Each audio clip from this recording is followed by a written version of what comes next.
With just days left to avert another government shutdown in 2019, talks are apparently going about as smoothly as you'd expect. They've ground to a halt as of today at least, and it has to do with how many beds will be allocated for detaining migrants with particular criminal backgrounds, and the Dems having one standard, the Republicans having another. Donald Trump spinning weird theories about what's actually going on in those negotiations. He said the border committee Democrats are behaving all of a sudden irrationally. Not only are they unwilling to give dollars for the obviously needed wall, they overrode recommendations of Border Patrol experts, but they don't even want to take murderers into custody. What's going on? Oh my God. So, I think that's mooderers. Mooderers, these are very moody people, but understandably so. They've traveled in some cases hundreds of thousands of miles.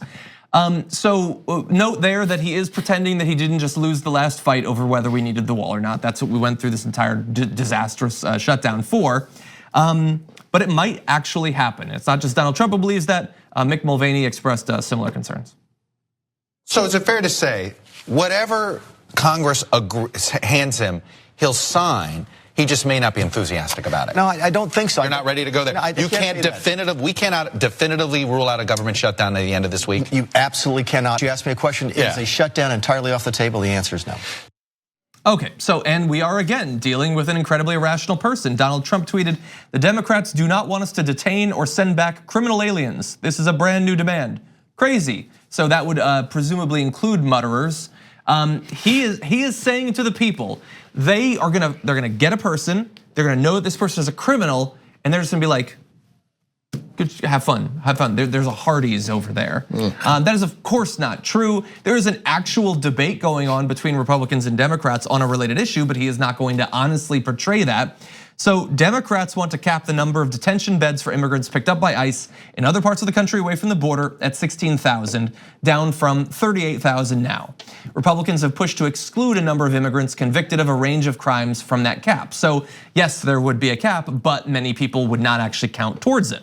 Democrats say that the White House's insistence on excluding people charged or convicted of crimes, even nonviolent drug offenses, would give the White House almost limitless power to detain people and make existing rules irrelevant, which is of course the reason for that they're pushing for it in the first place. Thousands of parents will never see their children again. That's what we believe, thousands. These people, Mick Mulvaney has subverted justice, and Donald Trump, and none of these guys have an ounce of credibility on this issue. They took families and they took children from their families, and they don't know where they are. And their whole lives, these people who came here hoping for a better life, either for asylum because they feared persecution in their home country, or merely because they wanted a better life, are now left to wrestle with the decision, was this worth it because I lost my child forever? Because the beacon of democracy, the beacon of light in the world, tore them apart for political purposes, and is never apparently gonna have to meaningfully ask for it. I wouldn't negotiate with Republicans on this. I wouldn't give them one thing they wanted, nothing. I wouldn't give them anything on it. They haven't earned it.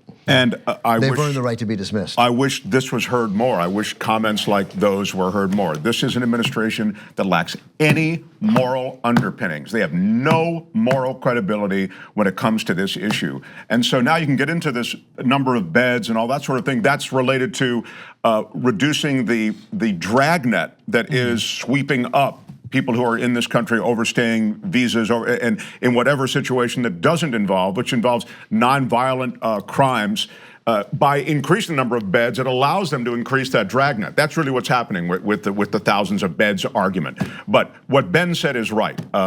This is an administration that is immoral, and that's where it stops. Yeah, and so there's no engaging with these people. To me, there would be never giving them any. Well, I wouldn't give them one political victory. I would do anything in my power to keep them from having one political victory, because one political victory begets more and begets more power, and having power in the hands of these guys is incredibly dangerous to millions of people, particularly people at risk. And lastly, John, I would just say this super last thing. On the shutdown of the government, would suggest that this time around you have to have some kind of earlier. I would hope anyway that much earlier in the process, those FAA air traffic controllers would intercede in some way, because that would get the government open again, the same way. They are the linchpin to the government reopening. Yeah. I did read today that one of the unions representing flight attendants are saying that they plan to strike. so that it's possible that that will happen. I worry that some of the leadership that apparently learned a lesson from the first time around and realized, oh, hey, we won, and everyone was shocked, haven't forgotten that by now. And that just because Donald Trump is tweeting, these ridiculous, inane conspiracies about them wanting to release murders and all that, he already went through this. He already shut down the government, inflicted all this harm on individual government employees, on the economy to try to get his wall. He lost because his approval rating was tanking so much. The idea that you would give in now seems insane, but I don't think we can rule it out. We can't rule it out, but also not just for nefarious reasons. Like that is in by and large, I got a lot of problems with a lot of Democrats, but by and large, they don't want the government to shut down. Because it's terrible for the economy. It's terrible particularly for the people who don't get paychecks, particularly for the people who won't get their paycheck restored ever, who are part-time workers and contractors. So, and the Republicans don't care.